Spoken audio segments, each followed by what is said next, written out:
أشهد أن لا إله إلا الله وحده لا شريك له وأشهد أن محمدا عبده ورسوله أما بعد فأعوذ بالله من الشيطان الرجيم بسم الله الرحمن الرحيم الحمد لله رب العالمين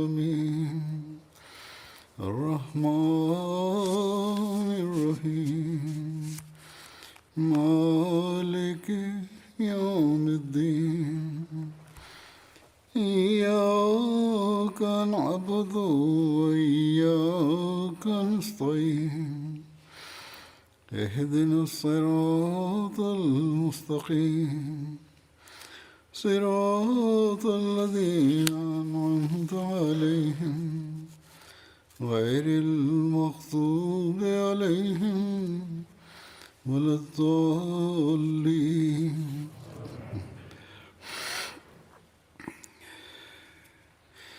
ولا تقولوا لمن يقتل في سبيل الله أموات بل أحياء ولكن لا تشعرون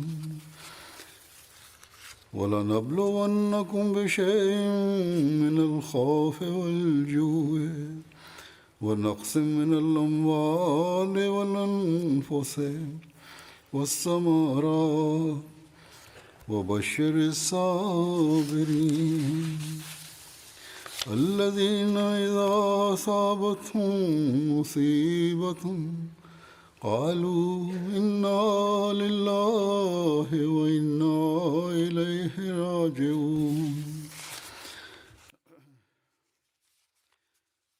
ऐं जेके अल्लाह जी वाट में क़तलु कया वञनि उन्हनि खे मुर्दा न चओ ऐं पर हू त ज़िंदा आहिनि पर तव्हां शऊर नथा रखो ऐं असां ज़रूरु तव्हांखे कुझु ख़ौफ़ ऐं कुझु बुख ऐं कुझु मालनि ऐं जाननि ऐं मेवनि जे नुक़साननि ज़रिए आज़माईंदासीं ऐं सब्रु करण वारनि खे ख़ुशख़बरी ॾेई छॾ। उन्हनि माण्हुनि खे जिन ते जॾहिं का मुसीबत ईंदी आहे त हू चवंदा आहिनि त असीं यकीननि अल्लाह जा ई आहियूं ऐं असीं यकीननि उन ई ॾांहुं मोटी वञण वारा आहियूं।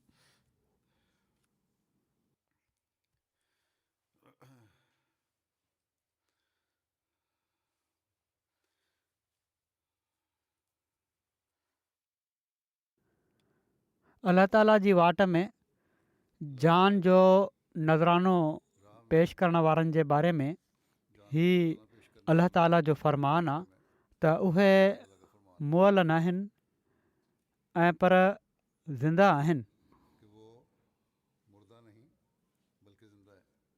जमायत अहमदिया में गुज़िरियल 100 सालनि खां वधीक वक़्त खां अल्लाह ताला जी वाट में जान जूं क़ुर्बानियूं पेश कयूं पयूं थियूं वञनि। छा उन्हनि जूं क़ुर्बानियूं रायगान वयूं? न।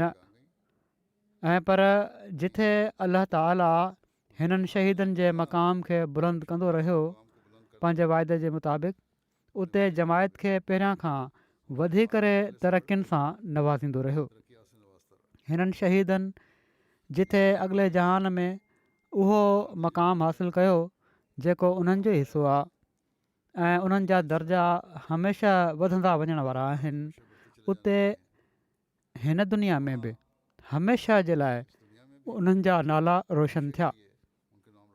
ऐं हिननि जो अल्लाह ताला जी वाट में जान ॾियणु न सिर्फ़ु पंहिंजे लाइ ऐं पर जमायत जी ज़िंदगी जो बि सबबु बणिजी रहियो आहे। इहे ई त आहिनि जेके पोइते रहण वारनि जी ज़िंदगी ऐं तरक़ियुनि जो बि ज़रियो बणिजी रहिया आहिनि। पोइ उहे कीअं मुर्दा थी सघनि था? हीअ जान जी क़ुर्बानी जेका हज़रत साहिबज़ादा सैयद अब्दुल लतीफ़ शहीद जी क़ुर्बानीअ खां शुरू थी जमायत अहमदिया में, अमूमन अफ़गानिस्तान ऐं नंढे खंड जे अहमदीन जे हिसे में रही। अफ्रीका में बि हिकिड़े मुख़लिस अहमदीअ कांगो में पंहिंजी जान जो नज़रानो 2005 में ख़ालिसतन जमायत ख़ातिर पेश कयो हो। पर कुझु ॾींहं अॻु अफ्रीका जे खंड जे मुल्क बुर्किना फ़ासो में जेको इश्क़ ऐं वफ़ा ऐं इख़लास ऐं ईमान ऐं यकीन सां भरियल जमायत जे माण्हुनि जेको नमूनो गॾियल तौर ते ॾेखारियो आहे उहो हैरत अंगेज़ आहे। पंहिंजो मिसाल पाण आहे। जन खे मौक़ो ॾिनो वियो त मसीह मौत जी सदाकत जो इनकार कयो ऐं इन ॻाल्हि खे मञियो त ईसा अलैहिस्सलाम आसमान ते ज़िंदा आहिनि ऐं आसमान तां लहंदा त असां तव्हांजी जान बख़्शे छॾियूं था। पर हिननि ईमान ऐं यकीन सां भरियल माण्हुनि जंहिंजो ईमान जबलनि खां वधीक मज़बूत नज़र अचे थो जवाबु ॾिनो त जान त हिकिड़े ॾींहुं वञणी आहे, अॼु न त सुभाणे। इन खे बचाइण जे लाइ असीं पंहिंजे ईमान जो सौदो नथा करे सघूं। जंहिं सचाईअ खे असीं ॾिसी वरितो आहे उनखे असीं नथा छॾे सघूं ऐं अहिड़ी तरह हिक खां पोइ ॿियो पंहिंजी जान क़ुर्बान कंदो वियो। उन्हनि जूं औरतूं ऐं ॿार बि हीउ नज़ारो ॾिसी रहिया हुआ ऐं को रोज़ राड़ो कंहिं न कयो। सो ही उहे माण्हू आहिनि जन अफ्रीका में ऐं पर अहमदियत जी दुनिया में पंहिंजी क़ुर्बानीनि जी हिकिड़ी नई तारीख़ रक़म कई आहे। हज़रत मसीह मऊद अलैहिस्सलाम जे उन ज़माने खां पोइ जेका हज़रत साहिबज़ादा साहब जी क़ुर्बानी हुई, पंहिंजी दुनिया जी ज़िंदगियुनि जी क़ुर्बानी ॾेई हमेशह जी ज़िंदगी हासिलु करण वारा बणिजी विया। जन जान माल वक़्त खे क़ुर्बान करण जो जॾहिं अहद कयो त पोइ निभायो ऐं अहिड़ो निभायो जो बाद में अची पहिरियां अचण वारनि खां अॻिते निकिरी विया।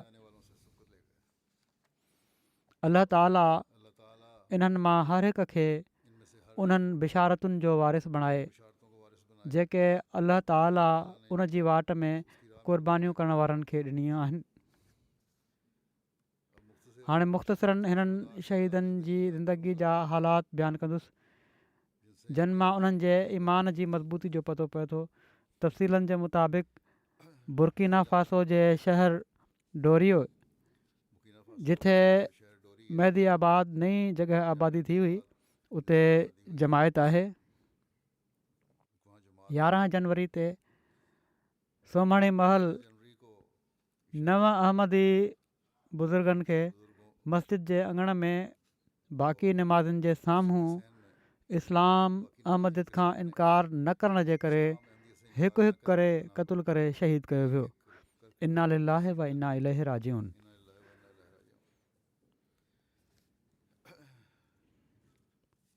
रिपोर्ट जे मुताबिक़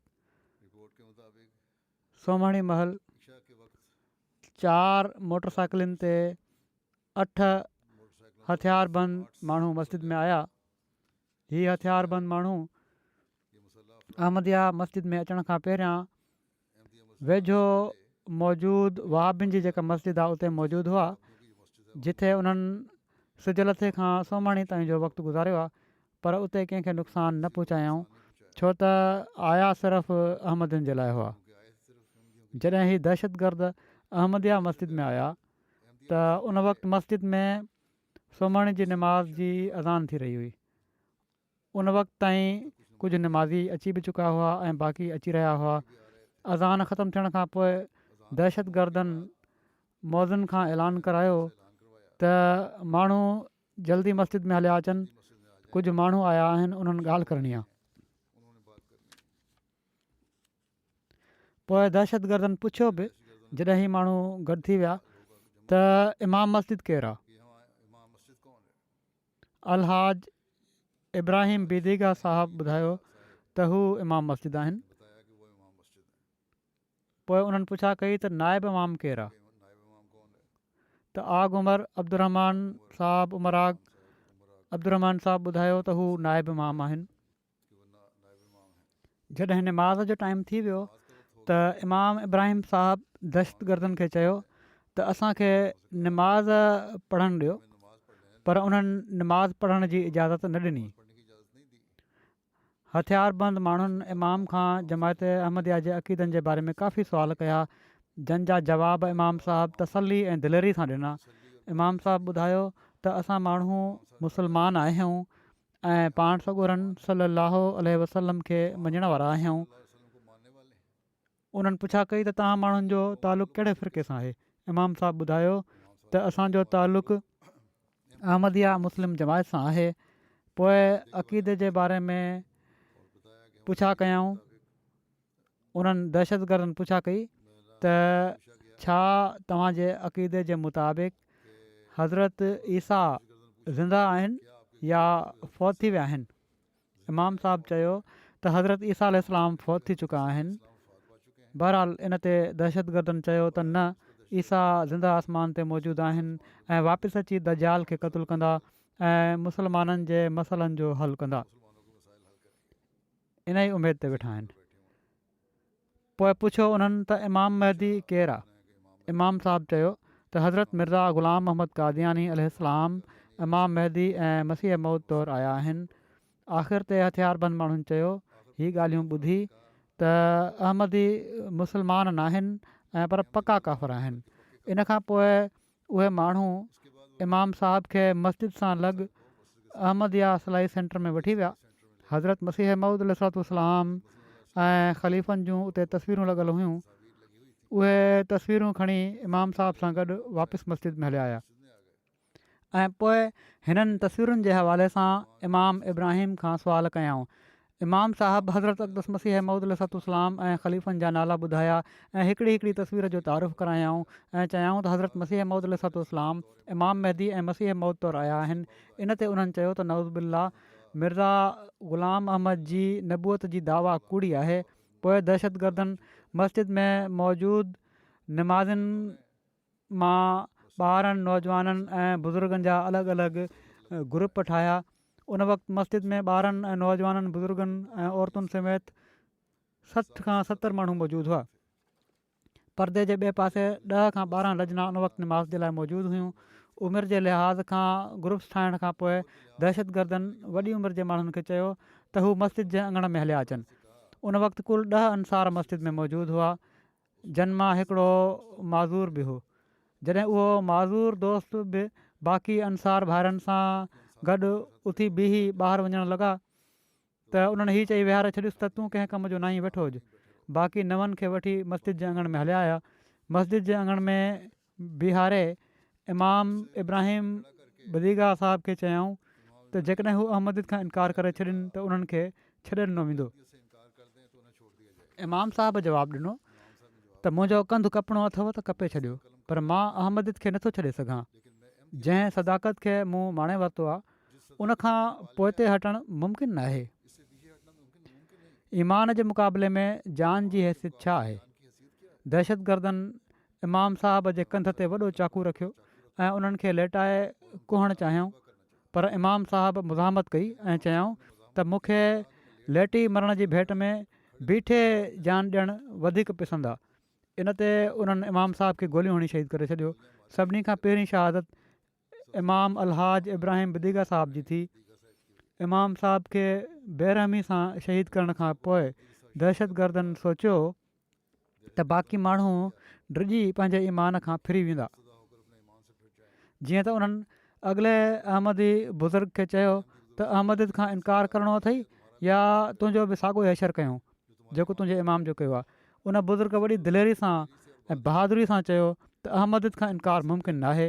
जंहिं वाट ते हली असांजे इमाम सिर ॾिनो आहे असां बि उन ई वाट ते हलंदासीं। इन ते उन्हनि खे बि मथे में गोलियूं हणी शहीद कयो वियो। पोइ हिते रहिजी वञण वारनि माण्हुनि खां बि अकेले अकेले इहो ई मुतालबो कयो वियो त इमाम महदी जो इनकार करे छॾियो ऐं अहमद छॾे ॾियो त उन्हनि खे कुझु न चयो वेंदो ऐं ज़िंदा छॾे ॾिनो वेंदो। सभिनी अहमदी बुज़ुर्गनि जबलनि जहिड़ी इस्तक़ामत जो मुज़ाहिरो कयो ऐं मुज़ाहिरो कंदे जुरत ऐं बहादुरी सां शहादत खे गले लाइणु क़बूलु करे वरितऊं। कंहिं हिकु बि थोरी बि कमज़ोरी न ॾेखारी ऐं न ई अहमदियत खां इनकार कयऊं। हिक खां पोइ हिकु शहीद किरंदो रहियो पर कंहिंजो ईमान मुतज़लज़ल न थियो। सभिनी हिक ॿिए खां वधी करे मुहकम यकीन ऐं दिलेरी जो मुज़ाहिरो कयो ऐं ईमान जो अलम बुलंद रखंदे अल्लाह जे हुज़ूर पंहिंजूं जानियूं पेश करे छॾियऊं। हर शहीद खे तक़रीबन 3 गोलियूं हयूं वयूं। इन्हनि 9 शहीदनि में 2 जाड़ा भाइर बि शामिलु हुआ। जॾहिं 8 माण्हुनि खे शहीद कयो वियो त आख़िर ते उमर आग अब्दुररहमान साहब, उन्हनि जी उमिरि 44 साल हुई, उहे वञी बचिया। उमिरि जे लिहाज़ खां सभिनी शहीदनि खां नंढा हुआ।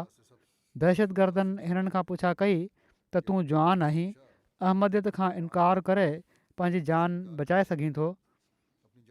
त उन्हनि वॾी दिलेरी सां जवाबु ॾिनो त जंहिं वाट ते हली मुंहिंजे बुज़ुर्गनि क़ुर्बानी ॾिनी आहे, जेका हक़ जी वाट आहे, मां बि पंहिंजे इमाम ऐं बुज़ुर्गनि जे नक्शे क़दम ते हली ईमान ख़ातिर पंहिंजी जान क़ुर्बान करण जे लाइ तयारु आहियां। इन ते उन्हनि खे बि वॾी बेरहमी सां शहीद कयो वियो। हज़रत साहिबज़ादा अब्दुल लतीफ़ साहब शहीद जो ज़िक्र कंदे हज़रत मसीह मऊद अलैहिस्सलातु वस्सलाम तज़किरतु शहादतैन में हिकिड़ी रोया जो ज़िक्र फ़रमायो आख़िर में। उनखां पोइ लिखियो अथनि त ख़ुदा ताला ही फ़रमाईंदे रोया जो ज़िक्र फ़रमाईंदे लिखियो अथनि त ख़ुदा ताला केतिरा ई उन्हनि जा क़ाइमु मक़ाम पैदा करे छॾींदो। ही पाण पंहिंजे रोया मां ही नतीजो अख़ज़ कयऊं त मूंखे उमेदु आहे त साहिबज़ादा साहब जी शहादत खां पोइ अलाह ताला केतिरा ई उन्हनि जा क़ाइमु मक़ाम पैदा करे छॾींदो। असीं शाहिद आहियूं त अॼु अफ्रीका जे रहण वारनि इज्तिमाही तौर ते इन जो नमूनो ॾेखारे छॾियो आहे ऐं क़ाइमु मक़ामी जो हक़ अदा करे छॾियो अथनि। दहशतगर्दनि जे मस्जिद में अचण खां वठी सुवाल जवाबु करणु, अक़ीदनि ते तफ़सीली बहस करणु ऐं सॼी कारवाई करे मस्जिद मां निकिरण ताईं तक़रीबन 1.5 कलाक जो वक़्तु बणिजे थो। इन दौरान में ॿार ऐं बाक़ी माण्हू जंहिं कर्ब ऐं तकलीफ़ मां गुज़रिया हूंदा, इन जो अंदाज़ो लॻाए सघिजे थो। उन्हनि जे साम्हूं उन्हनि जे बुज़ुर्गनि खे शहीद कयो पियो वञे। मस्जिद मां निकिरी दहशतगर्द फौरी तौर ते भॼी न विया ऐं पर काफ़ी देरि मेहदी आबाद में ई रहिया ऐं हथियारबंद माण्हुनि मस्जिद में मौजूदु माण्हुनि खे हीअ धमकी बि ॾिनी त बहितरु थींदो त तव्हां सभई अहमदियत छॾे ॾियो, असां ॿीहर ईंदासीं। जेकॾहिं तव्हां माण्हुनि अहमदियत न छॾी या कंहिं ॿीहर मस्जिद खोलण जी कोशिशि कई त तव्हां सभिनी खे ख़तमु कयो वेंदो।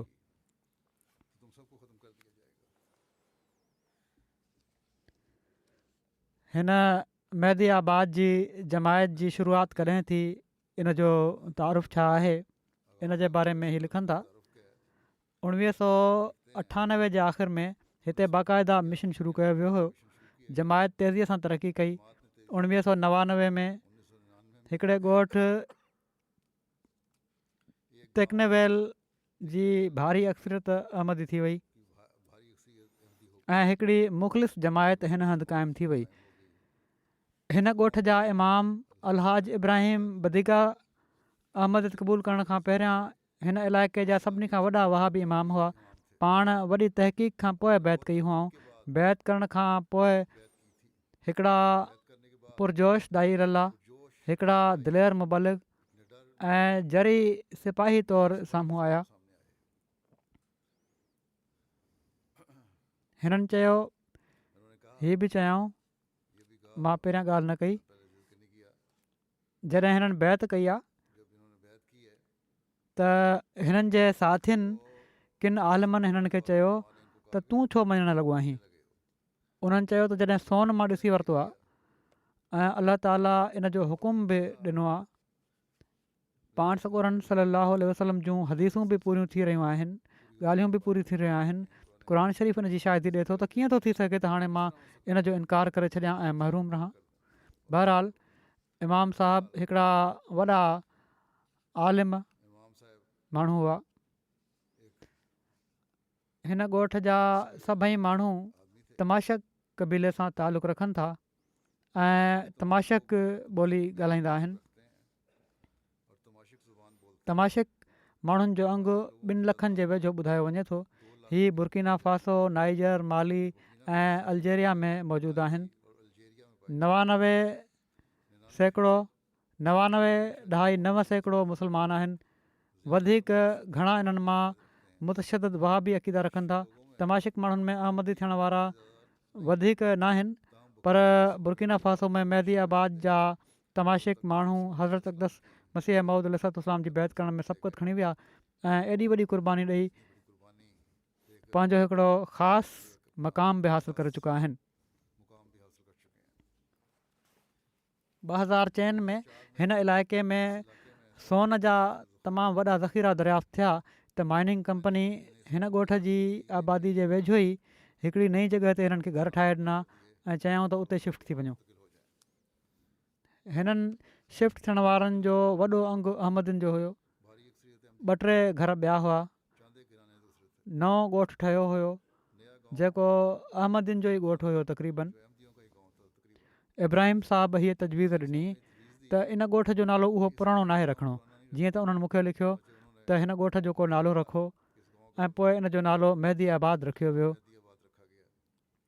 ऐं 2008 में हिते IEEE हेठि मॉडर्न विलेज बि बणायो वियो। सहूलतियूं मुहैया कयूं वयूं, पाणी बिजली जूं। हीअ बुर्किना फासो ऐं पर सॼी दुनिया में पहिरियों मॉडल विलेज प्रोजेक्ट हुयो। इन हेठि ॻोठ में बिजली, पाणी, सिलाई स्कूल वग़ैरह जूं सहूलतूं ॾिनियूं वयूं। हिननि जी तदफ़ीन जे बारे में हीअ लिखियलु आहे। हिननि रिपोर्ट में लिखियो आहे, पंहिंजी त दहशतगर्दनि मस्जिद में 1.5 कलाक गुज़ारे एतिरे क़दुरु ख़ौफ़ जी फ़िज़ा पैदा कई हुई जो जंहिं हंधि शहादतूं थियूं शहीदनि जा लाश सॼी राति उन ई जॻह ते पिया रहिया, छो त डपु हुयो त दहशतगर्द ॻोठां ॿाहिरि न आहिनि विया। जेकॾहिं को लाश खणणु वियो त उनखे बि मारियो वेंदो। वेझो ई आर्मी कैंप हुई। इन वाक़े जो इतलाउ उन्हनि खे ॾिनो वियो, पर उतां बि को न आयो ऐं न ई सिक्योरिटी इदारनि जो को माण्हू सुबुह ताईं पहुतो। शहीदनि जी तदफ़ीन 12 जनवरी ते सुबुह 10 बजे मेहदी आबाद में पोइ कई वई। हिननि जो हाणे हर हिक जो तारुफ़ मुख़्तसिर बयानु करे थो छॾियां। अलहाज इब्राहिम बेदीगा साहबु जेके इमाम आहिनि, जंहिंजो ज़िक्र थी चुको आहे पहिरियां, शहादत महल हिननि जी उमिरि 68 साल हुई। तालीम जे सिलसिले में सऊदी अरब में बि रहिया आहिनि। तमाशिक ॿोली जा तमामु वॾा आलिम हुआ ऐं इन ॿोली में क़ुर शरीफ़ जा मुफ़सिर बि हुआ। पाण 1999 में बैत कयाऊं। अहमदियत क़बूल करण खां अॻु इमाम इब्राहिम बेदीगा साहबु केतिरनि ई ॻोठनि जा चीफ इमाम हुआ। इन ज़ोन जा ॿिया आलिम वटनि अची वेहंदा हुआ ऐं इक़्तिसाब इल्मु करण खे पंहिंजो शान सम्झंदा हुआ। जीअं त हर साल घटि में घटि हिकु दफ़ो सॼे इलाइक़े जा आलिम, मौलिम ऐं इमाम हिननि वटि अची क़याम कंदा हुआ ऐं फ़ैज़ हासिलु कंदा हुआ। हीअ अंगु 500 ताईं बि हलियो वेंदो हुयो ऐं क़याम हिकिड़े हफ़्ते ताईं हूंदो हुयो। चई सघिजे थो त इलाइक़े जा आलिम, इमाम, उन्हनि सभिनी जी सालियानी मीटिंग हिननि वटि थींदी हुई। हिननि जा शागिर्द बयानु कनि था त उन्हनि ॾींहंनि में बि इमाम साहब हीअ अक्सर चवंदा हुआ त अञा सदाकत ज़ाहिर नाहे थी, छो त हक़ ऐं सदाकत खे मञण वारा थोरा हूंदा आहिनि। जहिड़ी तरह सवन जे अंग में ही इमाम अची मूं वटि वेहनि था ऐं बज़ाहिर हिक ॿिए खे मुस्लमान सम्झनि था, पर जॾहिं सदाकत ज़ाहिर थींदी त उन वक़्तु मञण वारा थोरा वञी बचंदा। ही माण्हू मूं वटां बि उथी हलिया वेंदा। नेकी हुई, तक़वा हुई, इल्मु हुन, तंहिं करे उन ज़माने जे हालात जे मुताबिक़ अंदाज़ो लॻाए वरिताऊं त सदाकत ज़ाहिर थियणो आहे। ऐं उनखां पोइ जेको हमेशह खां नबियुनि जे मुखालफ़नि जो दस्तूर रहियो आहे, ही माण्हू बि मुखालफ़त कंदा। पर हिननि दिलि में बहरहाल मञियलु हुयो त जॾहिं बि हक़ु पहुतो त मां मञिणो आहे। 1998 में डोरी में बाक़ाइदा अहमदिया मिशन क़ाइमु थियो त इमाम इब्राहिम ताईं बि इन जी बाज़गश्त पहुती पैगाम जी अहमद जे तबलीगी मुहिम जे दौरान हिकिड़ी मार्केट में अलहाज बिदीगा साहबु अहमद जो नालो पहिरियों भेरो ॿुधो हुयो। उन्हनि खे पतो पियो त अहमदी वफ़ात मसीह जा क़ाइल आहिनि ऐं मसीह ऐं मैदी जे अचण जी ख़बर ॾियनि था त इब्राहिम बिदीगा साहबु 7 माण्हुनि जो हिकिड़ो वफ़द वठी हक़ जी ॻोल्हा जे लाइ डोरी मिशन हाउस आया। वॾी तहक़ीक़ खां पोइ अहमद पाण क़बूलु कयऊं, पंहिंजे ज़ोन में पहिरियों अहमदी हुअण जो शर्फ़ हासिलु कयऊं। हीअ जेको मुखालिफ़ चवंदा आहिनि न त ग़रीब माण्हू आहिनि, हिननि खे लालच ॾेई बैत कराए था वठनि, उन्हनि खे दीन जी का ख़बर कान्हे, हिननि शहीदनि हिननि जा वात ई बंदि करे छॾिया आहिनि। सम्झी सदाकत खे क़बूलु कयऊं ऐं पोइ क़ुर्बानी जो बि तमामु आला मिसाल क़ाइमु कयऊं। बहरहाल इब्राहिम साहब जे बारे में वधीक लिखियलु आहे, पहिरियां बि बयानु थी चुको आहे त हिकिड़ा दिलेर सिपाही हुआ जमायत जा, बेडरपा दाई लल्ला हुआ ऐं हक़ीक़ी माना में हिकिड़ा फ़िदाई अहमदी हुआ। संदन तबलीगी कोशिशुनि सां सॼे इलाइक़े में अहमद जो पैगाम पखिड़िजी वियो। केतिरियूं ई जमायतूं क़ाइमु थियूं, पाण वधी सदी जमायती प्रोग्रामनि में हिसो वठंदा हुआ। अहमद क़बूलु करण खां अॻु उन्हनि जे अक़ीदनि जे मुताबिक़ वहाबिन खां अलावा बाक़ी सभई फ़िरका काफ़र हुआ। टीवी ॾिसणु, फुटबॉल खेॾणु या ॾिसणु, स्कूल वञणु, तस्वीरूं ठाहिणु, हीअ सभु हराम शयूं हुयूं हुननि जे वेझो, जहिड़ो की वहाबिन जो अक़ीदो आहे। पर हिननि पोइ जॾहिं अहमद क़बूलु करे वरिती त पोइ हिननि फ़रसूद ख़्यालनि खां हिननि पंहिंजो पाण खे अलॻि करे वरितो ऐं माण्हुनि खे बि सम्झायाऊं त हक़ीक़त छा आहे। सन 2000 में हिते UK में हज़रत ख़लीफ़तुल मसीह राबे जे ज़माने में जलसे में बि शामिलु थियण जी हिननि खे तौफ़ीक़ मिली। तबलीग जो हिननि खे जुनून हुयो। अहमद क़बूलु करण खां अॻु बि हीअ सरंदी पुॼंदी वारा ऐं केतिरनि ई ॻोठनि जा चीफ इमाम हुआ, जहिड़ो की बयानु थियो आहे। अहमद क़बूलु करण खां पोइ पंहिंजो पाण खे तबलीग जे लाइ वक़्फ़ु करे छॾियऊं। ईअं लॻंदो हुयो जो ॼण त हिननि खे कंहिं ॿी शइ जी परवाह ई कान्हे। उन्हनि तबलीग जा WhatsApp ग्रुप बणाए रखिया हुआ, जंहिंमें ख़ासि तौर ते तमाशिक माण्हुनि जे लाइ हिकिड़ो ग्रुप हुयो। इन ग्रुप में माली, नाइजर, घाना, सऊदी अरब, लीबिया, ट्यूनिस, आइवरी कोस्ट वग़ैरह मुल्कनि मां माण्हू शामिलु थींदा हुआ। लाॻीतो उन्हनि खे तबलीग कंदा हुआ। ॾींहुं राति ऑडियो पैगाम रिकॉर्ड करे मोकिलींदा रहंदा हुआ। ॾींहुं हुजे या राति इन ई कम में मसरूफ़ रहंदा हुआ। जवाब में मुखालिफ़ हिननि खे गारियुनि जा पैगाम बि मोकिलींदा हुआ। उते बि बहरहाल मुखालफ़त थींदी हुई। क़तल जूं धमकियूं बि ॾींदा हुआ हिननि खे, पर पाण कॾहिं बि कंहिंसां कावड़ में न ॻाल्हाईंदा हुआ। ऐं पर क़तल जूं धमकियूं ॾियण वारनि खे पाण चवंदा हुआ त मां थो तव्हांखे किरायो ॾियां, अचो ऐं मूंखे क़तलु कयो।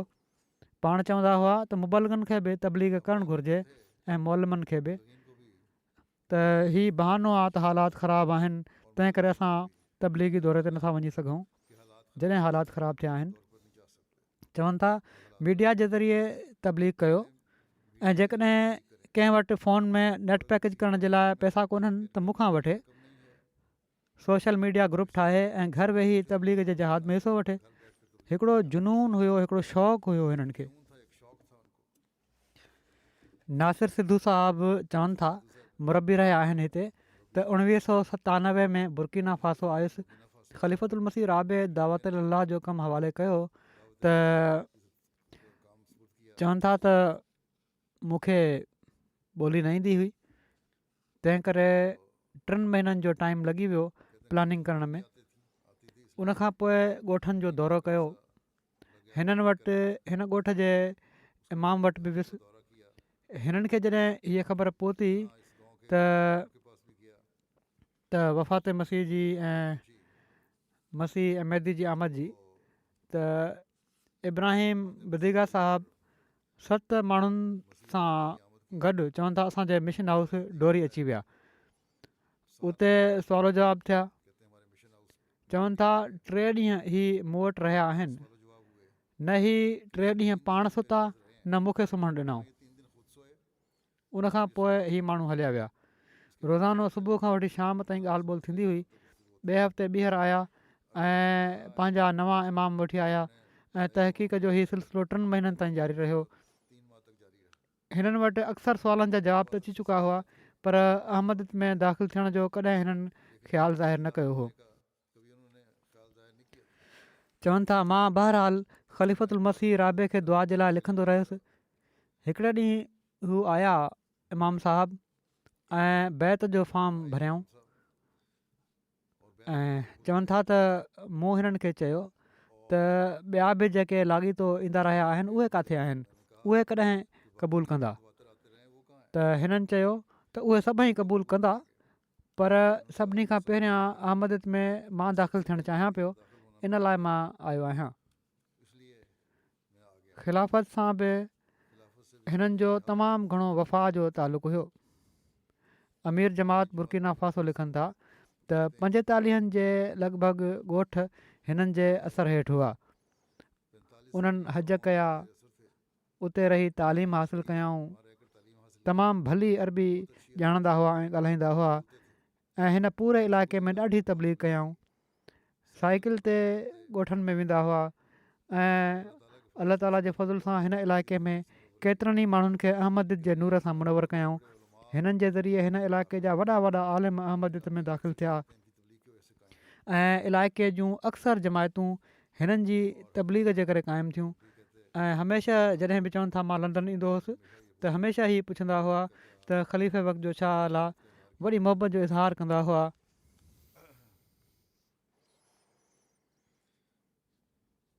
चवनि था इन मोहबत जो हिकिड़ो मिसाल इहो ई आहे त MTA ते जेको मुंहिंजो ॿारनि सां क्लास थींदो हुयो, उर्दू ॿोली खां बिल्कुलु नावाक़फ़ियत जे बावजूदु वॾे इनहमाक सां ॾिसंदा रहंदा हुआ जीअं सम्झ अची रही हुजनि ऐं सिर्फ़ु इहो ई चवंदा हुआ त मुंहिंजे लाइ हिते वेहणु हिन मजलिस में इनखे ॾिसण ई ॾाढो ईमान जो ऐं इन में तरक़ी जो सबबु बणिजे थो। महिमान नवाज़ ऐं ख़ामोश तबा हुआ, पर जॾहिं जमायत ख़ातिर ॻाल्हाइणो पवंदो हुन त पोइ ॾाढा जज़्बाती थी ॻाल्हाईंदा हुआ। हिकिड़ा मुकमिल मुबलिग हुआ। गैर अहमदनि सां इनफ़रादी ऐं इज्तिमाही तौर ते काफ़ी मुनाज़रा ऐं सुवाल जवाब कया हिननि। वरी उतां जा हिकिड़ा ॿिया मुरबी आहिनि मुहिबुल्ला साहब, उहे चवनि था त हिननि बुज़ुर्गनि खे ज़ाती तौर ते सुञाणींदो हुउसि, छो त उते अक्सर मां वेंदो रहंदो हुउसि।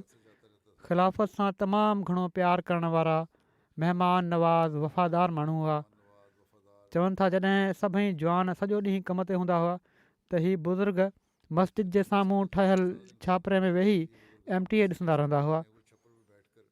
चवनि था जॾहिं हिननि जी शहादत थी आहे त इन जे फ़ौरन बाद मूंखे हिकिड़े नौजवान जी फ़ोन आई त अहिड़ी तरह असांजे बुज़ुर्गनि खे शहीद कयो वियो आहे। उन्हनि खे चयो वियो आहे त जेकॾहिं तव्हां अहमद खां पोइ ते हटी वञो त असां तव्हांखे छॾे ॾींदासीं, पर उन्हनि शहादत खे तरजीह ॾिनी। हिन नौजवान हीउ ॿुधायो, हिन नौजवान जो चवणु हुयो त जेकॾहिं हीअ माण्हू असां सभिनी खे शहीद करे छॾनि तॾहिं बि असां अहमद खां पोइ ते हटण वारा न आहियूं। हीअ त सिर्फ़ु 9 अंसार हुआ। उन छोकिरे चयो, नौजवान चयो त हीअ त सिर्फ़ु 9 अंसार हुआ। जेकॾहिं असां सभिनी ख़ुदाम लजना वग़ैरह खे बि शहीद करे छॾनि तॾहिं बि असां अहमद न छॾींदासीं इनशा। हीअ रूह आहे हिननि मुख़लिसनि में, हिन जमायत में जेको हिननि पैदा कयो आहे। जॾहिं वॾनि जी तरबियत हुजे, उन्हनि जो नमूनो हुजे, तॾहिं ई नौजवाननि ऐं औरतुनि में हीउ जज़्बो ऐं ईमान पैदा थींदो आहे। लोकल मुबलिग आहिनि माइगा तेजान साहब, चवनि था त इमाम इब्राहिम साहब खे क़तल जूं धमकियूं ॾिनियूं पियूं वञनि। शहादत खां कुझु ॾींहं अॻु उन्हनि मूंखे ॿुधायो त मूंखे क़तल जूं धमकियूं ॾिनियूं पियूं थी वञनि, हीअ माण्हू मूंखे मारे छॾींदा। हुस्न ख़ुल्क़ जे बारे में हीअ चवनि था त पंहिंजी फैमिली ऐं मिटनि माइटनि सां तमामु सुहिणे वर्ताव सां पेश ईंदा हुआ। सभिनी सां हमदर्दी करणु हिननि जी आदत हुई। ॿियनि ख़ातिर क़ुर्बानी करणु ऐं इसार जो जज़्बो ॾेखारणु नुमायां वसफ़ूं हुयूं। इलाइक़े जा तमामु मुअज़्ज़िज़ माण्हू हुआ। माण्हू हिननि जी ॾाढी इज़त कंदा हुआ। इब्राहिम साहब को फ़ैसिलो कंदा हुआ या का ॻाल्हि कंदा हुआ त माण्हू उनजी लॼ रखंदा हुआ ऐं उहा मञी वठंदा हुआ। हिननि जे शागिर्दनि जो अंगु तमामु घणो आहे। इन्हनि मां के ॿियनि पाड़ेसरी मुल्कनि में इमाम ऐं मौलम तौरु कमु करे रहिया आहिनि। बुर्किना फासो में बि मौलम ऐं लोकल मिशनरी तौरु कमु करे रहिया आहिनि केतिरा ई। वरी चवनि था त नेकी ऐं तकवा ऐं मुसाबक़त बिल ख़ैर में ॿियनि जे लाइ हिकिड़ो नमूनो हुआ। जॾहिं बि जमात जे माण्हुनि खे का तहरीक कंदा हुआ त सभिनी खां पहिरियां पाण उन में हिसो वठंदा हुआ। जेकॾहिं का माली क़ुर्बानी जी तहरीक हूंदी हुई त सभिनी खां पहिरियां पाण शामिलु थींदा हुआ। कॾहिं बि जमाती कमनि में, जलसनि में, इज्तिमा ऐं ॿियनि सरगर्मियुनि में पोइते न रहिया। 5 ई नमाज़ूं मस्जिद में पढ़ंदा हुआ, तहजुद जा पाबंद हुआ। जेकॾहिं कॾहिं कंहिं जमाती सरगर्मी में मौजूदु न हूंदा हुआ त उनजो हीउ मतिलबु हुयो त या त बीमार आहिनि या सफ़र ते वियल आहिनि। जमाती कमनि में शिरकत जे लाइ कॾहिं बि ख़र्चनि जी परवाह न कंदा हुआ। हिननि जूं 2 शादियूं हुयूं जिन मां अलाह ताला हिननि खे 11 ॿार अता कया। ख़ालिद महमूद साहिबु लिखनि था, मुरबी आहिनि, त इख़लास ऐं वफ़ा सां मामूर हुआ ही माण्हू। ख़िलाफ़त जा आशिक़ ऐं फ़िदाई अहमदी हुआ। चवनि था 2008 में जॾहिं मुंहिंजो दौरो थियो आहे घाना जो, ख़िलाफ़त जुबली जो साल हुयो, मूं घाना जो दौरो कयो हुयो। उते जलसे ते वियो हुउसि त हज़ारे अहमदी माण्हू बुर्किना फासो ऐं माली वग़ैरह मां बि आया हुआ मूंसां मिलण लाइ। उन मौक़े ते घाना जमायत ज़ियाफ़त ऐं रहाइश जा इंतिज़ाम बि भला कया हुआ। पर इन जे बावजूदि कुझु माण्हू जेके डोरी मां आया हुआ, ही माण्हू बि शामिलु हुआ उन्हनि में। उन्हनि खे खाधो मिलण में देरि थी वई या खाधो मिलियो न। पोइ काफ़ी देरि सां राति जो शहर मां खाधो घुरायो वियो ऐं हिननि खे ॾिनो वियो। इन ते मां हिननि मुरबी साहिब खे चयो हुयो, हिननि जी मुलाक़ात थी, त हिननि खां माज़रत करे छॾिजो मुंहिंजे तरफ़ां ऐं दिलदारी बि कजो। त हीअ चवनि था त मां उन्हनि वटि फ़ौरन वियुसि, माज़रत कई ऐं तव्हांजो पैगाम जॾहिं हिननि खे ॾिनो त अलहाज इब्राहिम साहिबु सदर जमात हुआ। उन्हनि बैक वक़्तु बाक़ी माण्हुनि सां गॾु चयो त ख़लीफ़े वक़्त खे असां ॾिसणु हिते आया हुआसीं, मिलणु आया हुआसीं। जॾहिं ॾिसी वरितोसीं ऐं मिली वरितोसीं त असांजो थकु ऐं बुख ख़तमु थी वई आहे। असांजी का शिकायत कान्हे। ऐं पर असां त पाण में वेही उन मुलाक़ात जो ई ज़िक्र कयूं पिया था ऐं उनजो मज़ो वठी रहिया आहियूं। बहरहाल उन वक़्तु मूंखे बि परेशानी हुई त एॾो डिघो सफ़रु करे आया आहिनि। केतिरा ई उन वक़्तु साइकिलुनि ते बि आया हुआ ऐं उन्हनि जो इंतिज़ामु न थियो। फौरी इंतिज़ाम कराइण जी कोशिशि कई वई, पर ॿिए पासे हिननि जो इख़लास ऐं वफ़ा अहिड़ी हुई जो मां हैरान थी वियुसि। उन वक़्तु बि मूंखे उन्हनि जो इहो ई पैगाम मिलियो हुयो ऐं मां हैरान हुउसि उन वक़्तु बि त केॾा न मज़बूत ईमान जा माण्हू आहिनि। ही मौलम आहिनि अलहाज महमूद डिको साहिबु। ही चवनि था त शरीफ़ उहिदे साहिबु बेनिन जे दौरे ते आया त इमाम साहिबु बुर्किना फासो मां बस ते चढ़ी 1000 किलोमीटरनि जो सफ़रु तइ करे सुबुह जो 3 बजे राति में सफ़रु कयऊं। सुबुह 3 बजे उते पहुता। 3 कलाकनि जो थकाए छॾण वारो सफ़रु हुयो। उते रोड बि भला न आहिनि ऐं वॾा हशाश बशाश हुआ। अॻिते पोइ डिघो सफ़रु करिणो हुयो, उहो बि हिननि कयो हिननि सां गॾु ऐं सभिनी प्रोग्रामनि में शामिलु थिया। हिकिड़ो जोश हुयो हिननि खे जमायती ख़िदमत जो। मस्जिदूं ॾिसी बैननि में ॾाढा ख़ुशि थींदा हुआ ऐं चवंदा हुआ त हीअ ॾिसो, हीअ बि त हज़रत मसीह मऊद अलैहिस्सलाम जी सचाई जो हिकिड़ो दलील आहिनि। अहिड़ी तरह ग़ैर अहमदिन सां जेके बहस थींदा हुआ, उन में हीअ अरबी में तमामु फसी ऐं बलीग तक़रीरूं कंदा हुआ। शरीफ़ उहिदे साहिब सां बि डिबेट थी रही हुई मुलनि जी। उन वक़्तु उन्हनि का ग़लति ॻाल्हियूं कयूं त हिननि उथी जवाबु ॾियणु चाहियो कावड़ में अची, त हिननि खे जॾहिं ख़ामोश करायो वियो त फ़ौरन वेही रहिया। वरी ग़ैर अहमदिन चयो त अच्छा, जेकॾहिं तव्हां माण्हू सम्झो था त असां मुस्लमान आहियूं त असांजे पुठियां निमाज़ पढ़ो। त हिननि उन वक़्तु बि चयो त जेके असांखे काफ़र चवनि था असांजे वक़्त जे इमाम खे क़बूलु नथा कनि त हीअ कीअं मुमकिन आहे त असां तव्हांजे पुठियां निमाज़ पढ़ी वठूं। या त हीअ मञी वठो त हज़रत मसीह अहमद वक़्त जा इमाम आहिनि त असां निमाज़ पढ़ी था वठूं। बेनिन जा हिकिड़ा रिटायर्ड लोकल मोलम आहिनि, चवनि था त ख़लीफ़े वक़्त सां मुहबत जी हिकिड़ी ज़िंदा तस्वीर हुआ। हू चवंदा हुआ त जॾहिं मूंखे अहमद जो पैगाम मिलियो, पाकिस्तानी मुबलिक ॾिनो, मां त उन ई ॾींहं खां अहमदी थी चुको हुउसि। मूं हीउ सिखियो आहे त दुनिया जी फलाह सिर्फ़ु ख़िलाफ़त जे निज़ाम सां वाबस्तु आहे ऐं इहो ई असुलु रस्तो आहे ऐं मरण घड़ी ताईं इन ते क़ाइमु रहंदुसि। चवनि था मौलम साहब त हक़ीक़तनि जेको हिननि चयो हुयो उहो उन्हनि करे ॾेखारियो।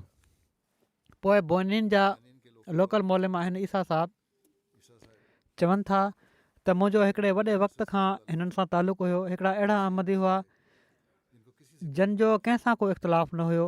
उहे हक़ीक़ी अहमदी हुआ, अहिड़ा अहमदी जेके हर अमल में अॻिते हुआ, तबलीग में, चंदे में, हर शइ में अॻिते हुआ।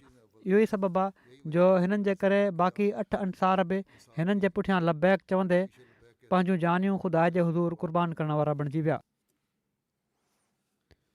प्रिंसिपल जामिया बुर्किना फासो लिखनि था त कंहिं शख़्स हिकिड़ो ख़्वाबु ॾिठो। इन ते हज़रत ख़लीफ़तुल मसीह राबे उन्हनि खे हीउ लिखी मोकिलियो अमीर जमात खे त मुबारक ख़्वाबु आहे ऐं इन जो मतिलबु आहे त मुल्क जी मिटी हक़ खे क़बूलु करण जे लाइ ज़रख़ेज़ आहे। मुंहिंजे दौरे खां पोइ इनशा अल्लाह सदाकत खे क़बूलु करे नूर सां चिमकी पवंदी। ख़ुदा करे त ईअं ई थिए। मुंहिंजे ख़्याल त दौरो त न थियो हुयो ख़लीफ़तुल मसीह राबे जो हुते, मां दौरे ते वियुसि बहरहाल 2004 में। उनखां पोइ चवनि था त तव्हां बि लिखियो त इन खां पोइ मूंखे पूरो यकीन आहे त बुर्किना फासो जी सरज़मीन ते अहमदियत जो जेको ॿिज पोखियो वियो आहे उहो जल्द दाइमी मेवो ॾींदो। बुर्किना जा माण्हू हक़ीक़तनि तमामु अज़ीम माण्हू आहिनि ऐं मूंखे ख़ुशी आहे त ख़ुदा उन्हनि खे अहमदियत जे नूर सां मुनवर कयो आहे। मां जेका सुजाॻी जमायत बुर्किना जे माण्हुनि में ॾिठी आहे उहा हैरत अंगेज़ आहे। उमेदु आहे त अॻिले 2-3 सालनि में हिन दौरे जा अज़ीमुशान नतीजा ज़ाहिर थींदा ऐं जमायत तेज़ी सां तरक़ी कंदी इनशा अल्लाह। त हीउ मां पंहिंजे दौरे खां पोइ उन्हनि खे लिखियो हुयो। अफ्रीका जी जमायतुनि में बुर्किना फासो जे अहमदियुनि में मां हिकिड़ी ख़ासि ॻाल्हि ॾिठी आहे त मुलाक़ात महल हर हिक जी हीअ कोशिशि हूंदी हुई त मूंसां भाकुर पाए ऐं पोइ हिननि माण्हुनि जी जेका मुहबत हुई उहा बि ॾिसण वारी हूंदी हुई। प्रिंसिपल साहब लिखनि था त अॼु मैदी आबाद जे मुख़लिसनि ग़ैर मामूली क़ुर्बानी ॾेई हक़ीक़तनि वॾा अज़ीम माण्हू आहिनि त मोहर तस्दीक करे छॾी आहे जेको तव्हां लिखियो हुयो। ॿिया अलहसन अगमाली आयल साहब आहिनि। हिननि जी शहादत महल उमिरि 71 साल हुई। किर्त जे लिहाज़ खां हारी आहिनि। 1999 में अहमदियत क़बूलु कयाऊं। ॻोठ जे शुरूआती अहमदनि मां हुआ। इब्राहिम साहब सां रलिजी डोरी मिशन में वञण वारे तहक़ीक़ाती वफ़द में शामिलु हुआ। जॾहिं खां पाण बैत कई अथनि इख़लास ऐं वफ़ा में तरक़ी कंदा विया। ख़िलाफ़त सां वॾे इख़लास जो तालुक़ु रखंदा हुआ। नमाज़ बाद जमात जा पाबंद, तहजिद पढ़ंदड़, चंदनि में बाक़ाइदा, पंहिंजी फैमिली जे लाइ पंहिंजे पुठियां हिकिड़ो नेक नमूनो क़ाइमु कयाऊं। गॾियल तौर ते पाण जमात जे लाइ जान माल वक़्त जी जेका क़ुर्बानी कई अथनि उहा ग़ैर मामूली आहे। हीअ पाण बुर्किना फासो जूं 4-5 ॿोलियूं ॻाल्हाईंदा हुआ। मुख़्तलिफ़ जेके मक़ामी ॿोलियूं आहिनि जंहिंजे करे संदनि दोस्तनि जो हल्को सॼे मुल्क जी जमायतुनि में हुयो। जलसे सालाने जे मौक़े ते ॿियनि रीजन्स मां अचण वारनि सां उन्हनि जी ॿोली ॼाणण जे करे तमामु रली मिली रहंदा हुआ। माण्हू हिननि खे ॾाढो पसंदि कंदा हुआ। हिननि जी महफ़िल में वेही महसूसु थींदा हुआ। जॾहिं बि जमायत तरफ़ां का तहरीक थींदी हुई इन में अॻिते वधी हिसो वठंदा हुआ। गुज़िरियल साल जमायत तरफ़ां वक़फ़े आर्ज़ी करण जी तहरीक थी त मेहदी आबाद जमायत मां सभिनी खां पहिरियां पाण नालो लिखायूं। मेहदी आबाद वारे वाक़े में हिननि जे जाड़े भाउ मुकरम हुसैन अगमाली आल साहब जी बि शहादत थी।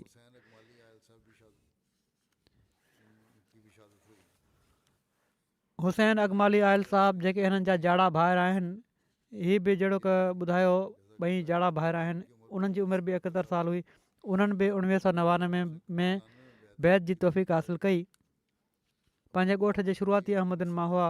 अलहाज इब्राहिम साहब सां गॾु डोरी मिशन में वञी तहक़ीक़ करण वारे ग्रुप में शामिलु हुआ। हिन वक़्तु मेहदी आबाद में ज़ईम अंसारुल्लाह तौरु ख़िदमत जी तौफ़ीक़ हासिलु करे रहिया हुआ। अंसार भाइरनि खे तमामु सुठे तरीक़े सां मुनज़म करण जी सलाहियत रखंदा हुआ। उन्हनि खे जमायती प्रोग्रामनि ऐं सरगर्मियुनि में मुतहरिक रखंदा हुआ ऐं तरबियत जा केतिरा ई प्रोग्राम मुनक़िद कराईंदा रहंदा हुआ। मस्जिद जी सफ़ाई ऐं ॿियनि जॻहुनि ते विकारे अमल कराईंदा हुआ। चंदनि में बाक़ाइदा ऐं 5 ई नमाज़ूं मस्जिद में पढ़ण जी पाबंदी कंदा हुआ। तहज्जुद जी नमाज़ बाक़ाइदा पढ़ण वारा हुआ। मेहदीआबाद वाक़े में जहिड़ो की पहिरियां ॻाल्हि थी चुकी आहे, हिननि जा जाड़ा भाइर बि शहीद थिया हुआ। हिकु ॾींहुं दुनिया में आया ऐं हिकु ॾींहुं ई दुनिया मां हलिया विया। हमीदुआग अब्दुरहमान साहब, हिननि जी 67 साल उमिरि हुई। पेशे जे लिहाज़ खां हीअ बि हारी हुआ। 1999 में हिननि बि अहमदियत क़बूल कई। दिलि जा तमामु साफ़ ऐं तमामु हलीम तबाह हुआ। हमेशह जमायती प्रोग्रामनि में हिसो वठण वारा पहिरीं सिफ़ में ॻणिया वेंदा हुआ। कंहिं प्रोग्राम खां ग़ैर हाज़िर हूंदा हुआ त हीअ सम्झो वेंदो हुयो त यकीननि का तमामु अशद मजबूरी या बीमारी हूंदी, न त ग़ैर हाज़िर न थींदा हुआ। इमाम इब्राहिम साहब जा मददगार हुआ, उन्हनि जे मददगार साथियुनि मां हुआ। पंहिंजी फैमिली खे बि निज़ाम जमात सां जुड़ियल रहणु ऐं जमाती प्रोग्रामनि में शिरकत जी तलक़ीन कंदा रहंदा हुआ। ख़िलाफ़त अहमदिया सां वफ़ा जो तालुक़ु हुयुनि। घणो वक़्तु मस्जिद में गुज़ारींदा हुआ। MTA जा प्रोग्राम ॾिसंदा रहंदा हुआ। ख़ासि तौर ते ख़ुतबो बाक़ाइदगी सां ऐं तवजो सां ॿुधंदा हुआ। सुलह आग इब्राहिम, शहादत महल हिननि जी उमिरि 67 साल हुई। पेशे जे एतबार खां ई बि हारी हुआ। नमाज़ बा जमायत जा ॾाढा पाबंद, बाक़ाइदगी सां चंदा ॾियण वारा। मजलिस अंसारुल्लाह जा मुतहरिक रुकन कारकुन हुआ ऐं जमायत जा ॾाढा मुख़लिस हुआ। इब्राहिम साहब जा सचा साथी ऐं मददगार हुआ। अलाह ताला जे फज़ल सां इल्म वारा हुआ। मज़हबी ऐं इल्मी ॻाल्हि ॿोल करणु हिननि जी आदत हुई। जॾहिं बि अंसार जमायत जे मेंबरनि में इल्मी ॻाल्हि ॿोल थी रही हूंदी हुई, पाण अहिड़ी महफ़िल में नज़र ईंदा हुआ। तमामु हलीम ऐं शरीफ़ तबियत जा मालिक हुआ। हर नंढे वॾे सां सुहिणो वर्ताव करणु हिननि जी वसफ़ुनि मां हुयो। जलसे सालाने या कंहिं बि इज्तिमा ते वेंदे जेकॾहिं ॾिसंदा हुआ त कंहिं वटि किराए जी रक़म न आहे या घटि आहे त पंहिंजे तरफ़ां हुनजी मदद करे ॾींदा हुआ त जीअं उहो बि शामिलु थी वञे। इन्हनि ॾींहंनि में हिन साल डोरी जे इलाइक़े मां निकिरी सफ़र करणु तमामु हिमत जो कमु हुयो, छो त हर पासे दहशत गर्दनि पंहिंजी दहशत फैलाए छॾी हुई। पर इन जे बावजूदु सभिनी ख़तरनि खे ॾिसंदे बि मेहदीआबाद मां डिसंबर जे आख़िरी हफ़्ते में थियण वारे जलसे सालाने बुर्किना फासो में शामिलु थिया। वरी उस्मान अग सूदे साहिबु आहिनि। हिननि जी उमिरि 59 साल हुई। मुख़लिस ऐं जानसार अहमदी हुआ। जमायत जे लाइ माल ऐं वक़्त जी क़ुर्बानी करण वारा हुआ ऐं आख़िर ते अलाह ताला जान जी क़ुर्बानी जी बि तौफ़ीक़ अता फ़रमाए छॾी। मेहदीआबाद जी मस्जिद जी तामीर महल पाणी खणी ईंदा हुआ ऐं तामीर जे कमनि में लाॻीतो ताउन कंदा हुआ। वधी सदी हिसो वठंदा रहिया। नमाज़ुनि जा ॾाढा पाबंद हुआ। चंदो ॾियण में बाक़ाइदा हुआ। जेको कुझु कमाए आणींदा हुआ पहिरियां उन मां चंदे जी रक़म ॾींदा हुआ। छा अहिड़ी सोच रखण वारा पैसे जी लालच में बैत कंदा आहिनि, जहिड़ो की मुख़ालिफ़ चवनि पिया था। पेशे जे एतबार खां पाण हिकिड़ा वापारी हुआ। जूता विकिणण जो कारोबार कंदा हुआ। कंहिं वटि जेकॾहिं जूतो ख़रीद करण जी ताक़त न हूंदी हुई या रक़म घटि हूंदी हुई, पोइ बि हुनखे हथे ख़ाली वञणु न ॾींदा हुआ। कंहिंखे बि उघाड़े पेर वापसि वञणु न ॾिनऊं। जेकॾहिं रक़म न आहे या घटि आहे त चवंदा हुआ त का ॻाल्हि न आहे, बाद में ॾिजांइ। वरी अली आग मैगोयल ही 1970 में पैदा थिया। हिननि पंहिंजे वालिद साहब सां गॾु 1999 में अहमदियत क़बूल कई। पेशे जे एतबार खां हारी हुआ। जमायत अहमदिया बिलारे जा मौज़न हुआ।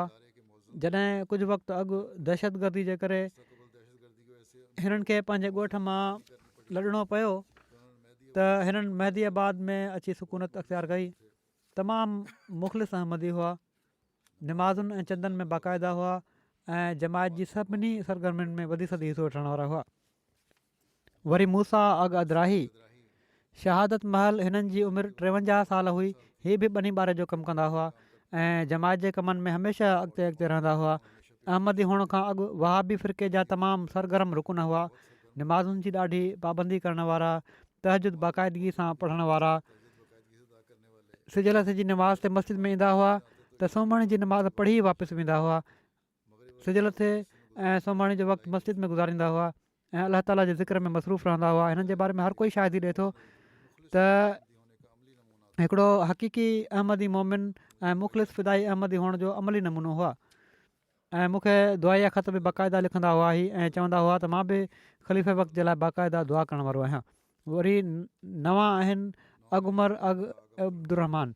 हिननि जी शहादत महिल उमिरि 44 साल हुई। सभिनी खां नंढी उमिरि जा हुआ, जहिड़ो की पहिरियां ॻाल्हि थी चुकी आहे।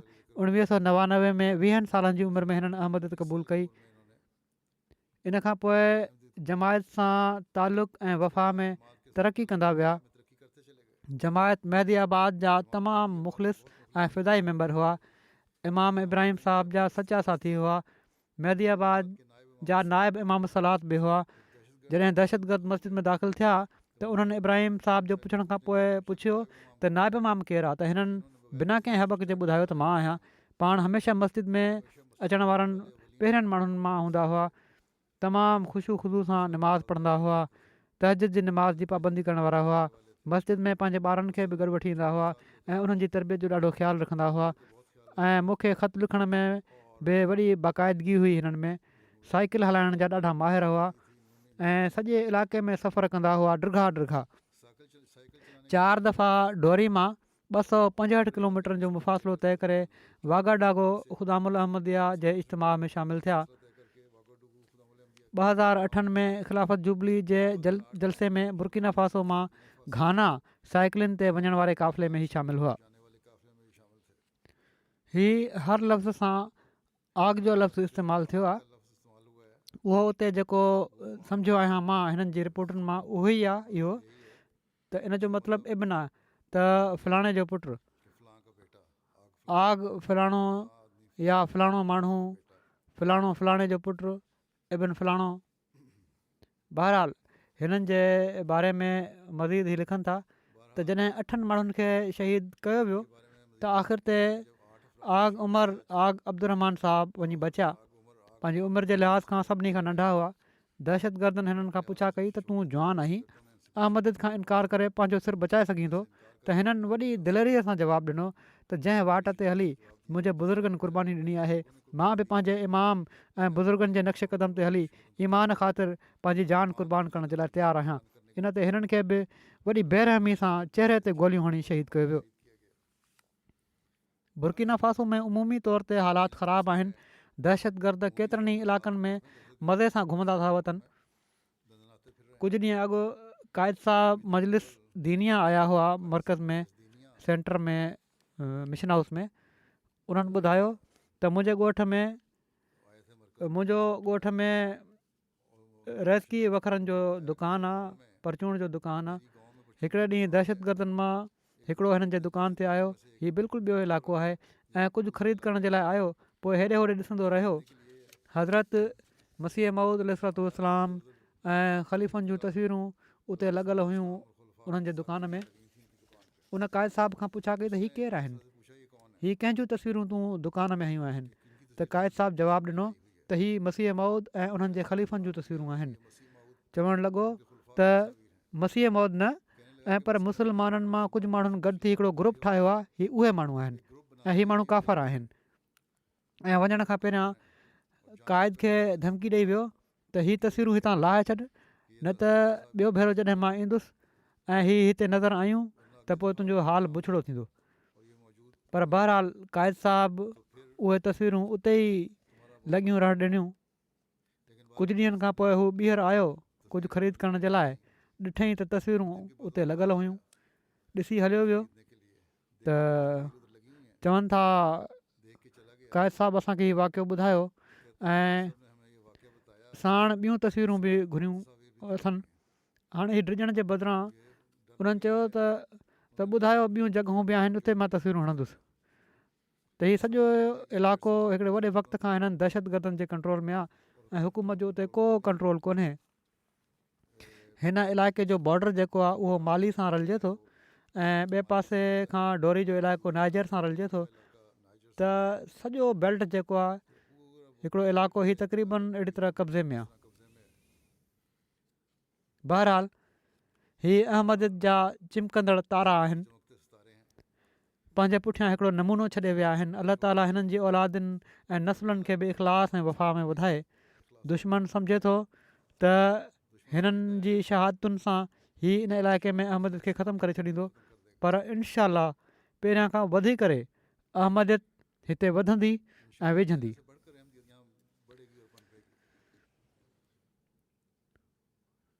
इंतिज़ामिया खे उते जेका आहे, अमीर साहब खे बि उते हिकमत अमलीअ सां तबलीगी प्रोग्राम ठाहिणु घुरिजनि ऐं पर हिननि माण्हुनि जी तसली बि कराइणु घुरिजे। अलाह ताला हिननि खे सबुरु ऐं हौसलो बि ॾींदो रहे, हिननि जे पोइ रहिजी वियल घर भातियुनि खे ऐं हिननि जे बुज़ुर्गनि जंहिं मक़सद जे लाइ पंहिंजी जान जा नज़राना पेश कया आहिनि, उन जी अहमियत खे सम्झण जी बि उन्हनि खे तौफ़ीक़ अता फ़रमाए। बहरहाल हिकिड़ी हिकमत ऐं मनसूबाबंदी सां हाणे उते कमु करिणो पवंदो असांखे। इन बारे में पहिरियां बि मां चई चुको आहियां हिननि खे वञो। शहीदनि जे ख़ानदाननि जी ज़रूरत पूरी करण जे लाइ उन्हनि खे पंहिंजे पेरनि ते बीहारण जे लाइ ख़िलाफ़त राबिया खां ई हिकिड़ो फ़ंड क़ाइमु आहे, सैयदना बिलाल फ़ंड जे नाले सां, जंहिं मां शहीदनि जे लाइ ख़र्चु कयो वेंदो आहे। अॼुकल्ह हिन वाक़े खां पोइ के माण्हू इनफ़रादी तौर ते बि ऐं तनज़ीमूं ऐं जमायत बि हीअ ज़रूरतूं पूरियूं करण जे लाइ कुझु रक़मूं मोकिलनि पिया था त हीअ हिननि जे लाइ आहिनि। हालांकि जॾहिं हिकिड़ो फ़ंड क़ाइमु आहे त सभिनी खे घुरिजे त पंहिंजूं रक़मूं जेके बि ॾियणु चाहिनि था सैयदना बिलाल फ़ंड में जमा कराइनि ऐं पोइ ॿुधाइनि त असां हीअ रक़मूं जेके जमा करायूं आहिनि ऐं ख़ासि तौर ते असांजो मक़सदु जेको डोरी जा मेहदीआबाद जा शहीद आहिनि उन्हनि जे लाइ ख़र्चु करणु आहे। त बहरहाल मर्कज़ उन जे मुताबिक़ फ़ैसिलो करे वठंदो। मर्कज़ त तोड़े रक़मूं अचनि या न अचनि, हिननि माण्हुनि जी ज़रूरतुनि जो ख़्यालु रखिणो आहे ऐं पूरो करिणो आहे ऐं कंदो इनशा। पर माण्हू जेके ॾियणु चाहिनि था उहे हिन फ़ंड में सैयदना बिलाल फ़ंड में जमा कराइनि रक़मूं। ऐं हीअ को हिननि शहीदनि जे ख़ानदाननि ते अहसान न आहे ऐं पर असांजो फ़र्ज़ु आहे त हिननि जी ज़रूरतुनि जो ख़्यालु रखूं ऐं उन्हनि खे पूरो कयूं। आख़िर में हज़रत अक़दस मसीह मऊद अलैहिस्सलाम जो हिकिड़ो इक़्तिबास पेश कयां थो। पाण फ़रमाइनि था त हीअ न सोचियो त ख़ुदा तव्हांखे ज़ाया करे छॾींदो। तव्हां ख़ुदा जे हथ जो हिकिड़ो ॿिजु आहियो जेको ज़मीन में पोखियो वियो। ख़ुदा फ़रमाए थो त हीउ ॿिजु वधंदो ऐं विझंदो ऐं हर पासे खां इन जूं टारियूं निकिरंदियूं ऐं हिकिड़ो वॾो वणु थी वेंदो इनशा।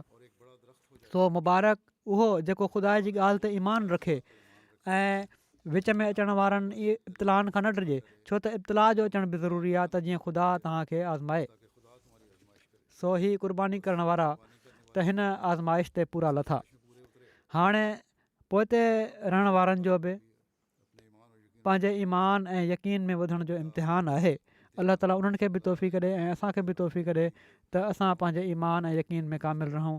अलाह ताला हिननि शहीदनि जे मक़ाम खे तमामु बुलंद फ़रमाईंदो वञे ऐं हिननि जी क़ुर्बानीुनि खे उहे गुल ऐं मेवा लाइ जंहिंजे नतीजे में हज़रत मोहम्मद रसूलुल्लाह सल्लल्लाहु अलैहि वसल्लम जी हक़ीक़ी तालीम खे तमामु जल्द दुनिया में असां फैलिजंदे ॾिसण वारा थियूं। जहालत दुनिया मां ख़तमु थिए ऐं हिकु ख़ुदा जी हक़ीक़ी बादशाहत दुनिया में क़ाइमु थी वञे।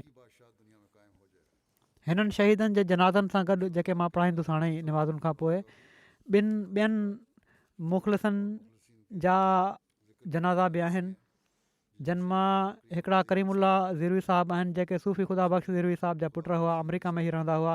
4 जनवरी ते हिननि जी वफ़ात थी 83 सालनि जी उमिरि में। इन्ना लिल्लाहि व इन्ना इलैहि राजिऊन। अलाह ताला जे फज़ुल सां मूसी हुआ। हिननि जे वालिद सूफ़ी ख़ुदा बख़्श साहिबु 17 सालनि जी उमिरि में 1928 में कादियान वञी ख़लीफ़ा सानी जे हथ ते बैत कई हुई। करीमुल्ला ज़िरवी साहिबु हज़रत मलिक सैफ़ुररहमान साहिब जा ॼाइटा बि हुआ, वॾा इल्मी माण्हू हुआ। के किताब बि हिननि लिखिया आहिनि। जमायती ख़िदमत जी बि हिननि खे ॾाढी तौफ़ीक़ मिली आहे। अलाह ताला हिननि सां मग़फ़िरत ऐं रहम जो वर्ताव फ़रमाए। ॿियो जनाज़ो आहे ज़िरवी साहिब जी घरवारी जो, अमतुल लतीफ़ ज़िरवी साहिबा, जेके करीमुल्ला ज़िरवी साहिब जूं घरवारियूं हुयूं, अमरीका में रहंदियूं हुयूं ऐं मलिक सैफ़ुररहमान साहिब जी धीउ हुई। हीअ 6 जनवरी ते पंहिंजे घरवारे जी वफ़ात जे 2 ॾींहंनि खां पोइ 78 सालनि जी उमिरि में फ़ौत थी वियूं। इना लिल्लाहि व इना इलैहि राजिऊन। मरहूमा मूसिया हुयूं ऐं जहिड़ो की मूं चयो मलक सैफ़ुररहमान साहब जी धीउ हुयूं। हिननि जी वालदा जो नालो अब्दुल रशीद शौकत हुयो, जेके मुदीर रहियूं आहिनि रिसाले मिसबाह रबुआ जूं। हिननि जी पैदाइश कादियान जी आहे। ॾाढो इल्मी ज़ौक़ु रखण वारियूं ख़ातून हुयूं, पढ़ियलु लिखियलु हुयूं। MSc हिननि खे कयल हुई। जमायती ख़िदमतुनि जी बि हिननि खे तौफ़ीक़ मिली। अलाह ताला मरहूमा सां बि मग़फ़िरत ऐं रहम जो वर्ताव फ़रमाए। हिननि जा भाउ मलक मुजीब रहमान साहब पंहिंजी भेण ऐं भेणीअ जे बारे में लिखनि था त ॾाढो मुहबत करण वारी जोड़ी हुई। हिननि ॾाढियूं ॾुखियायूं बर्दाश्त कयूं, पर कॾहिं बि कंहिं शइ जे बारे में का शिकायत न कयऊं। मां उन्हनि खे कॾहिं बि कंहिं जे बारे में बि मनफ़ी ॻाल्हि ॿोल कंदे न ॾिठो। ॿई इल्म जा गहरा समुंड हुआ। ज़िंदगी जे आख़िरी लम्हनि ताईं हर कंहिं सां मुहबत करण वारा, उन्हनि जी ज़रूरतुनि जो ख़्यालु रखण वारा ऐं तमामु घणे प्यार ऐं मुहबत करण वारा हुआ। माशाअल्लाह तमामु भरपूर ऐं बहितरीनु ज़िंदगी हिननि गुज़ारी। पंहिंजे मुआशिरे ऐं माहौल में ॿियनि ते तमामु मुस्बित असरु विझण वारा ऐं सुठा हलंदी पुॼंदी वारा बुज़ुर्ग इंसान हुआ। अलाह ताला हिननि सां मग़फ़िरत ऐं रहम जो वर्ताव फ़रमाए।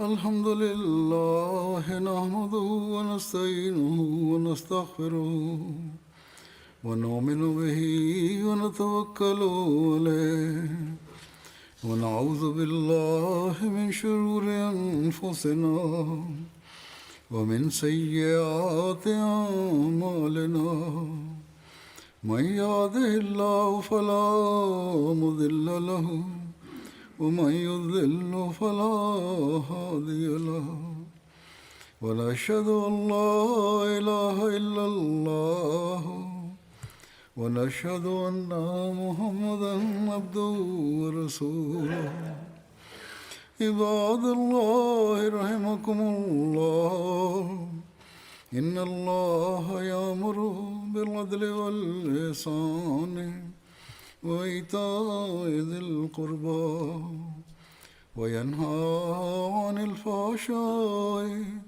वल मुनकरि वल बग़ि यइज़ुकुम लअल्लकुम तज़क्करून उज़्कुरुल्लाह यज़्कुरुकुम वदऊहु यस्तजिब लकुम वलज़िक्रुल्लाहि अकबर।